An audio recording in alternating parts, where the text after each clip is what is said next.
క్రీస్తునాథుని యందు ప్రియ సహోదరి సహోదరులారా, ఆగమన కాల రెండవ ఆదివార ధ్యానాంశానికి మీకు స్వాగతం.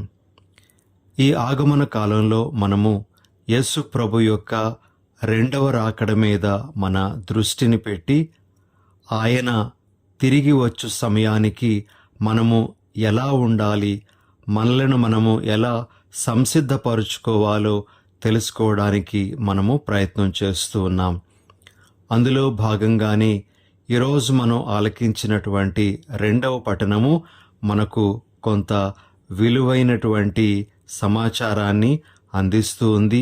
ప్రియ సహోదరి సహోదరులారా, పౌలు గారు ఫిలిప్పీలకు వ్రాసినటువంటి లేఖ 1వ అధ్యాయంలో ఈ విధంగా మనతో మాట్లాడుతూ ఉన్నారు. ఆ క్రీస్తు దినమున మీరు కల్మషము లేని వారును నిర్దోషులుగా ఉండగలుగుదురు అని. ఫిలిప్పీలకు వ్రాసిన లేఖ 1వ అధ్యాయము 10వ వచనము. అయితే క్రీస్తు దినానికి మనము కల్మషము లేనివారుగా నిర్దోషులుగా ఉండడానికి మనము ప్రేమలో వర్ధిల్లాలి అని కూడా పౌలు గారు మనకు తెలియజేస్తున్నారు. ఇవే మాటలు మరలా మనము పౌలు గారు తెస్సలోనిక ప్రజలకు రాసినటువంటి మొదటి లేఖ 3వ అధ్యాయము 12-13 వచనాలలో ఈ విధంగా వింటాం. మేము మీ పట్ల ప్రవర్తించినట్లే ప్రభువు మిమ్ము పరస్పర ప్రేమయందును మానవులందరి పట్ల ప్రేమయందును వర్ధిల్ల చేయునుగాక. ఈ విధముగా మీ హృదయములను ఆయన గట్టిపరచును. మన ప్రభువగు యేసు ఆయన పరిశుద్ధులతో కలిసి వచ్చినప్పుడు మన దేవుడును తండ్రియునగు ఆయన సమక్షమున మీరు పరిశుద్ధత విషయమై నిందారహితులు అగుదురు. ప్రియ సహోదరి సహోదరులారా, ఈరోజు మనము ధ్యానించటానికి మొట్టమొదటిగా మనం తీసుకునేటువంటి అంశము ఏమిటి అంటే, మనము యేసు ప్రభు రెండవ రాకడ సమయానికి నిర్దోషులంగా నిష్కల్మషమైనటువంటి వారుగా జీవించటానికి మనము ప్రేమలో వర్ధిల్లాలి అనే అంశం. ప్రేమలో వర్ధిల్లడానికి మనం ఏం చెయ్యాలి అనేటువంటిది ఈరోజు మొట్టమొదటిగా మనము కొంతసేపు తెలుసుకోవడానికి ప్రయత్నం చేద్దాం. ప్రియ సహోదరి సహోదరులారా, ముందుగా మనము ప్రేమలో వర్ధిల్లాలి అంటే మనలో ప్రేమను పెట్టిన ఆ దేవుని ప్రేమను అర్థం చేసుకోవాలి. ఎవరైతే దేవుని ప్రేమ నాలో ఉంది, తనలో ఉంది అని అర్థం చేసుకుంటారో అటువంటి వారు ప్రేమలో వర్ధిల్లే అవకాశం ఉంది. ప్రియ సహోదరి సహోదరులారా, ఒక చిన్న ఉదాహరణ ఈ సందర్భంలో మీ ముందు ఉంచాలనుకుంటూ ఉన్నాను.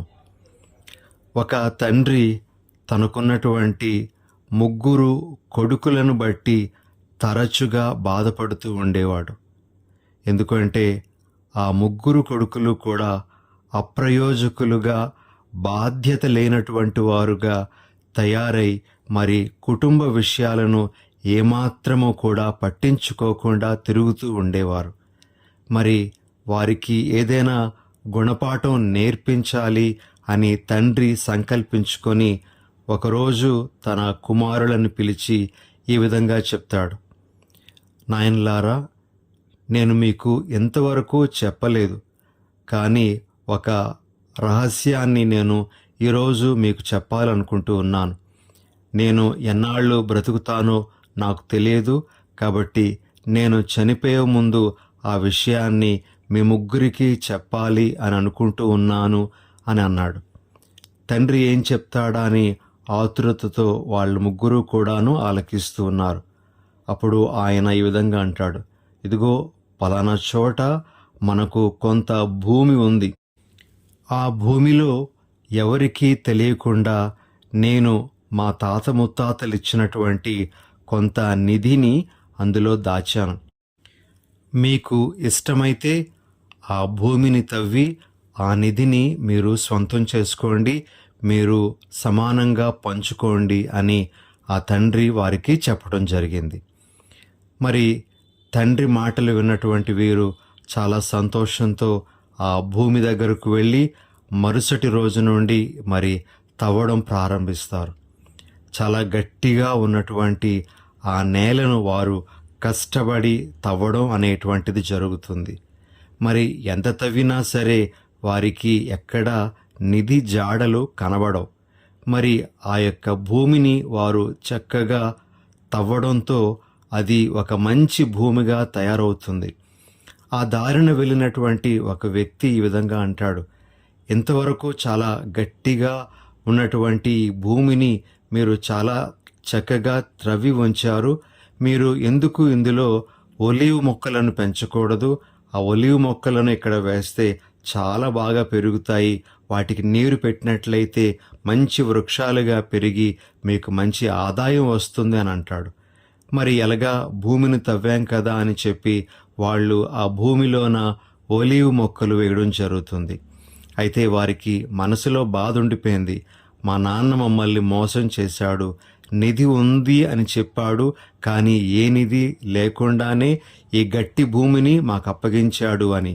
అయితే వాళ్ళు అక్కడ ఒలీవ్ మొక్కలు నాటడం, ఒక 3-4 సంవత్సరాలలో ఆ మొక్కలు పెరిగి పెద్దవై మరి మంచి ఫలాలను ఇవ్వడం అనేటువంటిది జరిగింది. మరి దాని ద్వారా వారికి చాలా రాబడి రావడం, తద్వారా వారి కుటుంబాలు బాగవడం అనేటువంటిది జరుగుతుంది. అప్పుడు ఆ కొడుకులు తమ తండ్రికి తమ మీద ఉన్నటువంటి ప్రేమను అర్థం చేసుకుంటారు. మేము ఇప్పటి వరకు బాధ్యత లేకుండా తిరుగుతూ ఉన్నాము, మమ్మల్ని ఒక సరైనటువంటి గాడిలో పెట్టాలనే మా నాన్నగారు ఈ విధంగా మాకు చెప్పడం జరిగింది. ఆయన మమ్మల్ని ఎంతగానో ప్రేమిస్తున్నాడు కాబట్టి ఈ విధంగా మా ఎడల ఆయన ప్రవర్తించాడు అని చెప్పి తండ్రి యొక్క ప్రేమను వారు అప్పుడు గుర్తించగలిగారు.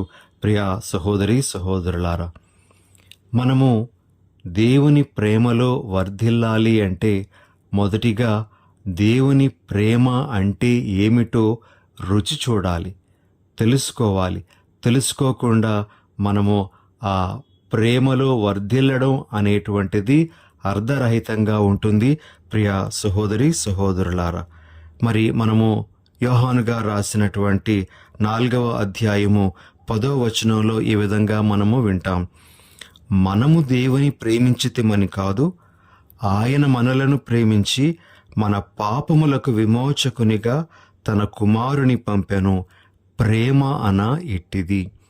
దేవుని యొక్క ప్రేమ ఆయన తన కుమారుని పంపించడంలో మనకు వ్యక్తమవుతూ ఉంది అని మనకు యోహాను గారు తెలియజేస్తున్నారు. ప్రియ సహోదరి సహోదరులారా, ఆ విధంగా మనము దేవుని యొక్క ప్రేమ ఎట్టిదో గుర్తించగలిగితే అప్పుడు మనము ఆ దేవుని ప్రేమలో వర్ధిల్లే అవకాశం ఉంటుంది. కాబట్టి దేవుని యొక్క ప్రేమలో మనము వర్ధిల్లాలి అంటే ఆయన ప్రేమ అంటే ఏమిటో మనము ఒక అవగాహన ఏర్పాటు చేసుకోవాలి. ఇక రెండవ విషయం, ప్రియ సహోదరి సహోదరులారా, మనము ప్రేమలో వర్ధిల్లాలి అంటే దేవుని ఎలా ప్రేమించాలో మనము నేర్చుకోవాలి. దేవుని ప్రేమించడం అనేటువంటిది మనం నేర్చుకోవడం ద్వారా మనము ఆయన ప్రేమలో వర్ధిల్లగలం. మనకి బైబిల్లోని వాక్యం చాలా స్పష్టంగా తెలియజేసే విషయం ఏమిటి అంటే దేవుని ప్రేమించడం అంటే ఆయన మాటను పాటించడం, ఆయన ఆజ్ఞలకు లోబడడం అని. యోహాను గారు రాసినటువంటి మొదటి లేఖ 5వ అధ్యాయము 3వ వచనంలో మనం ఈ విధంగా అంటాం, దేవుని ప్రేమయన ఆయన ఆజ్ఞలకు మనము లోబడుటయే. దేవుడు మనకు చెప్పేటువంటి విషయాలకు విధేయత చూపించాలి. మనకిచ్చేటువంటి ఆజ్ఞలకు మనము లోబడినట్లయితే మనము దేవుని ప్రేమించినటువంటి వారమవుతామని ఈరోజు అర్థం చేసుకోవాలి. ఒక 2 ఆజ్ఞలు దేవుని ప్రేమించటానికి మన ముందు మనం పెట్టుకోవలసినటువంటివి ఏమిటి అంటే లూకాసు వార్త 6వ అధ్యాయము 31వ వచనంలో యేసు ప్రభు ఈ విధంగా అంటారు, ఇతరులు మీకు ఎట్లు చేయవలనని కోరుదురో అట్లే మీరు ఇతరులకు చేయుడు. ఇది ఒక ఆజ్ఞగా మనం స్వీకరించి మనము పాటించినట్లయితే మనము దేవుని ప్రేమించిన వాళ్ళమవుతాం. అదేవిధంగా ఇంకొక ఆజ్ఞ లూకా 6:37లో ఈ విధంగా మనం వింటాం, ఇతరులను ఖండింపకుడు, మీరును ఖండింపబడరు. ప్రియ సహోదరి సహోదరులారా, ఇలాంటి ఆజ్ఞలు మనకు పరిశుద్ధ గ్రంథంలో కోకొల్లలుగా కనిపిస్తూ ఉంటాయి. ప్రభు యొక్క మాటలను మనము ఏనాడైతే పాటిస్తామో అప్పుడు మనము ఆయన ప్రేమలో వర్ధిల్లేటువంటి వ్యక్తులుగా మారుతాము అని గ్రహించాలి. ఇక మూడవ విషయం, ప్రేమలో మనము వర్ధిల్లాలి అంటే మనము మన ప్రేమను మాటలకు సంభాషణలకు మాత్రమే పరిమితం చేయకుండా మన ప్రేమ క్రియాత్మకంగా ఉండేటట్లుగా మనం చూసుకోవాలి. అంటే ప్రియ సహోదరి సహోదరులారా, మాటల్లో నేను ప్రేమిస్తూ ఉన్నాను అని చెప్తే సరిపోదు, కానీ మన యొక్క క్రియల ద్వారా మన ప్రేమను నిరూపించుకోవాలి అని ప్రభు మనకు తెలియజేస్తున్నారు. యోహాను గారు రాసినటువంటి మొదటి లేఖ 3వ అధ్యాయము 18వ వచనంలో మనము ఈ విధంగా చదువుతాం, బిడ్డలారా, మన ప్రేమ కేవలము మాటలు సంభాషణములు మాత్రమే కాదు, అది చేతలలో నిరూపింపబడు యథార్థ ప్రేమ కావలియును. కాబట్టి ప్రియ సహోదరి సహోదరులారా, మనము ప్రేమలో వర్ధిల్లటానికి మన ప్రేమను క్రియాత్మకమైనటువంటి ప్రేమగా రూపుదిద్దించుకోవాలి. అప్పుడే మనము ప్రేమలో తప్పనిసరిగా వర్ధిల్లుతాము అని మనము ఈ దినాన గ్రహించాలి. ఇక 4వది, మనము ప్రేమలో వర్ధిల్లాలి అంటే ప్రేమ ఫలాలను మన జీవితంలోన మనము ఎప్పుడూ ప్రదర్శించగలగాలి. మనకి ప్రేమ ఫలాలు పౌలు గారు కొరింథీయులకు రాసినటువంటి మొదటి లేఖ 13వ అధ్యాయంలో కనబడతాయి. మరి ముఖ్యంగా 4 నుండి 7 వరకు ఉన్న వచనాలలో మనకు ఈ విషయం స్పష్టంగా కనబడుతూ ఉంది. ప్రేమ ఫలాలు సహనము, దయ, దీనత్వము, నిస్వార్థము, మర్యాద, క్షమాపణ మొదలైనటువంటివి. మరి ఇలాంటి ఫలాలు మన జీవితంలో మనము ప్రదర్శించగలిగితే తప్పనిసరిగా మనము ప్రేమలో వర్ధిల్లుతూ ఉన్నాము అని చెప్పవచ్చు ప్రియ సహోదరి సహోదరులారా. కాబట్టి మొదటి ధ్యానాంశము, యేసు ప్రభు 2వ రాకడకు మన జీవితాలు నిష్కల్మషంగా నిర్దోషంగా ఉండాలి అంటే మనము ప్రేమలో వర్ధిల్లాలి. మరి ఆ ప్రేమలో వర్ధిల్లటానికి మనం ఏం చేయాలో ఈ 4 విషయాలు మనకు దోహదపడుతూ ఉన్నాయి. ఇక 2వ సందేశానికి మనం వెళ్దాం. ఈనాటి సువార్త పఠనంలో మనము బప్తిస్త యోహాను గారి యొక్క పరిచర్య గురించి లూకా గారు చెప్పినటువంటి మాటలను మనం సువార్తలో ఆలకించాం. ముఖ్యంగా యెషయా ప్రవక్త యొక్క ప్రవచనాన్ని లూకా సువార్తీకుడు ఇక్కడ ప్రస్తావిస్తూ 2 విషయాలను మన ముందు ఉంచుతున్నారు. అందులో మొట్టమొదటిది, ప్రభు మార్గమును సిద్ధమనర్పుడు, ఆయన త్రోవను తీర్చిదిద్దుడు అనేటువంటి యెషయా ప్రవచనాన్ని బప్తిస్త యోహాను గారికి లూకా గారు అన్వయిస్తూ అక్కడ చెప్పడం జరిగింది. మనందరికీ తెలుసు ప్రియ సహోదరి సహోదరులారా, బప్తిస్త యోహాను గారు ఏ విధంగా ప్రభు కొరకు త్రోవను సిద్ధపరిచారో, ఆయన ముఖ్యంగా పశ్చాత్తాపము, పరివర్తన అనేటువంటి అంశాల గురించి బోధిస్తూ తద్వారా ప్రభువునకు మార్గాన్ని సిద్ధపరిచారు. ప్రజలు తమ యొక్క తప్పిదముల కొరకు పశ్చాత్తాపపడాలి అనే విషయాన్ని వారికి బోధిస్తూ వారికి ఆయన జ్ఞానస్నానం కూడా ఇవ్వడం జరిగింది. అయితే ఆ జ్ఞానస్నానము వారు తమ తప్పిదాలకు పశ్చాత్తాపపడుతూ ఉన్నారు అనేటువంటి దానికి సూచిక మాత్రమే. అయితే ఆ విధంగా ఆయన తన పరిచర్యను కొనసాగించారు. ప్రియులగు సహోదరి సహోదరులారా, ఈ యెషయా ప్రవక్త యొక్క ప్రవచనాలు రెండవ రాకడకు సిద్ధపడుతున్నటువంటి మనకు కూడా అన్వయించుకుంటే ప్రభు మార్గాలను మనం ఎలా సిద్ధపరచాలి, మనము ఆయన త్రోవలను ఎలా తీర్చిదిద్దాలి అని ఒకసారి ధ్యానించుకున్నట్లయితే మనకు చాలా అంశాలు కనబడతాయి. ప్రియ సహోదరి సహోదరులారా, మొట్టమొదటిది మన యొక్క ఆదర్శవంతమైనటువంటి జీవితం ద్వారా మనము ప్రభు యొక్క మార్గాన్ని సిద్ధపరచాలి అని. రెండవది, మనము సువార్తను మనకు చేతనైనంత రీతిలో బోధించడం ద్వారా, ఇతరులకు అందించడం ద్వారా ప్రభువుకు మార్గాన్ని సిద్ధపరిచినటువంటి వాళ్ళం అవుతాం.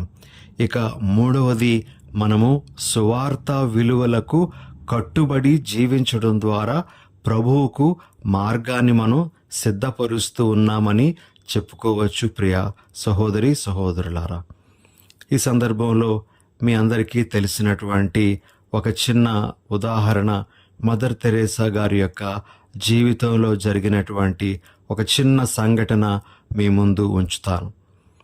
ఒకరోజు మదర్ తెరేసా గారు ఒక రోగిని తన ఒడిలో పడుకోబెట్టుకొని అతడికి ఆహారాన్ని పెడుతూ యేసు ప్రభు గురించి బోధిస్తూ ఉన్నారట. యేసు ప్రభు గురించి చెప్తూ ఉన్నారు అట. ఆ రోగి వాస్తవానికి మరణావస్థలో ఉండేటువంటి రోగి, రేపో మాపో చనిపోయేటువంటి వ్యక్తి. అటువంటి ఆ వ్యక్తికి తల్లి ప్రేమతో భోజనం పెడుతూ మరి యేసు ప్రభు గురించి బోధిస్తూ ఉంటే ఆ వ్యక్తి మెల్లని స్వరంతో ఆ మదర్ తెరేసా గారిని ఈ విధంగా అడిగాడట, అమ్మా, ఆ యేసు నీలాగే ఉంటాడా? నీలాగే ఆయన కూడా మాలాంటి వారికి సహాయం చేస్తాడా అని అన్నాడట. అప్పుడు మదర్ తెరేసా గారు, లేదు, ఆయన నాలా ఉండడం కాదు, నేను ఆయనలా ఉండడానికి ప్రయత్నం చేస్తూ ఉన్నాను అని మదర్ తెరేసా గారు అతడికి చెప్పారట. ప్రియ సహోదరి సహోదరులారా, యేసు ప్రభు ఇతరుల దగ్గరకు వెళ్ళడానికి మనము త్రోవను తీర్చిదిద్దాలి, మనము సాధనాలు కావాలి. మన ద్వారా ప్రభు వేరే వారి దగ్గరకు చేరుకోగలగాలి అనే విషయాన్ని ఈరోజు మనం గ్రహించాలి.